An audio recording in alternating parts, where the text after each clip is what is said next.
उड़ीसा में एक वारदात होती है, घटनाक्रम होता है जिसकी गूंज नेपाल तक जाती है।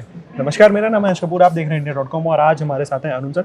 अरुण सर हमें बताएंगे उड़ीसा में उस वारदात के बारे में। सर, उड़ीसा में क्या हुआ कि जिससे उसकी गूंज नेपाल तक गई और वहाँ के पीएम तक वो मामला पहुँचा?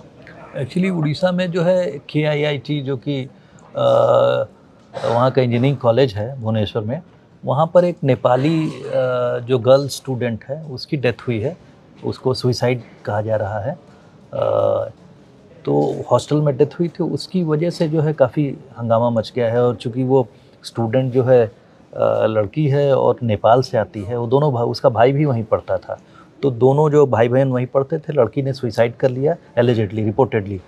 तो उसमें ये कहा जा रहा है कि उसको सुसाइड को लेकर बहुत सारे एंगल्स आ रहे हैं कि उसको किसी वजह से उसने सुसाइड किया, किसी दबाव में किया, और उसमें एक एंगल आ रहा है कोई और एक स्टूडेंट का इन्वॉल्वमेंट है। तो इस तरह की बातों को लेकर किया जा रहा है। चूँकि और स्टूडेंट के सुसाइड का मामला है और नेपाल से है, बाहर दूसरे देश की लड़की है, तो इसलिए बहुत सेंसिटिव मामला है। और इस सेंसिटिव मामले को हैंडल करने के लिए जो है वहाँ पर आपने जैसा कहा कि नेपाल तक गूंज गई है, तो जाहिर सी बात है नेपाली स्टूडेंट की डेथ होगी तो वहाँ की सरकार एक्टिव होगी और वो लोग डिप्लोमेटिकली इस बात को कनेक्ट करने की कोशिश करेंगे। लेकिन मैं ये कहूँगा कि इस मामले को वहाँ की राज्य सरकार ने बहुत सेंसिटिव तरीके से लिया है। और वहाँ जो राज्य की सरकार है, उन्होंने एक हाई लेवल प्रोब कमेटी भी गठित कर दी है ताकि इस मामले को जल्दी से जल्दी क्यों, किन परिस्थितियों में सुसाइड हुआ है, इसकी रिपोर्ट सामने आवे।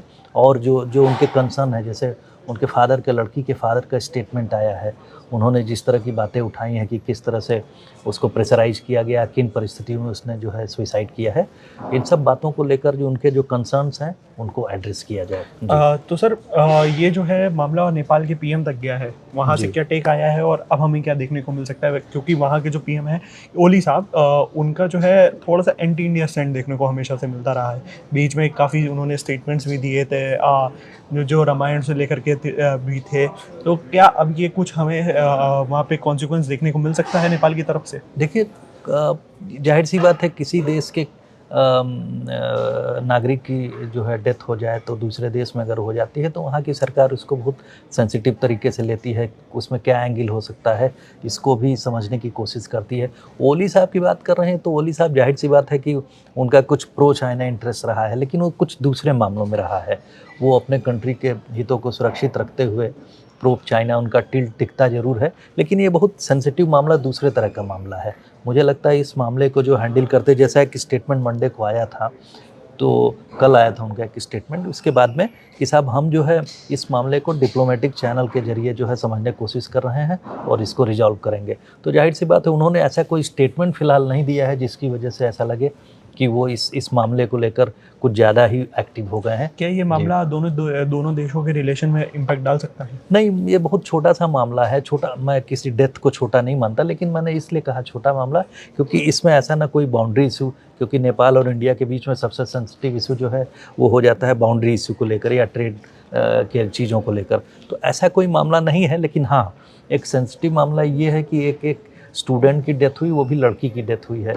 तो ये बहुत सेंसिटिव तरीके से हैंडल करने की ज़रूरत है ताकि इसको आउट ऑफ प्रोपोर्शन जो है इसको न देखा जाए, किया जाए। जी। तो ज़ाहिर तौर से सर ने जो हम इस मामले को बहुत ही आसान तरीके से हम लोगों को बताया कि क्या था पूरा मामला, क्या हुई थी पूरी वारदात। ऐसी और भी वीडियोज़ के लिए बने रहिए इंडिया.com के साथ। Thank you for watching.